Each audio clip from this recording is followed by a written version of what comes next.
Muchos nos preguntamos qué es la 5D.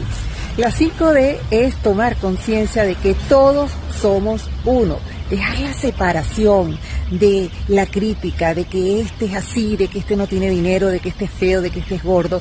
No, tomar conciencia de que todos somos uno y que estamos llamados todos a darnos la mano, a ayudarnos a todos, porque eso es lo que va a hacer que elevemos nuestra frecuencia vibratoria.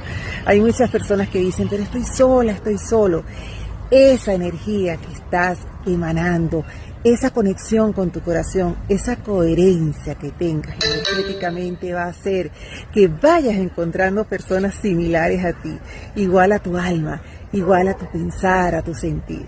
Y ya no vas a estar más sola ni vas a estar más sola. Recuerda, estás en un proceso de transición. Ten paciencia, fluye y siempre desde el corazón. Bendiciones.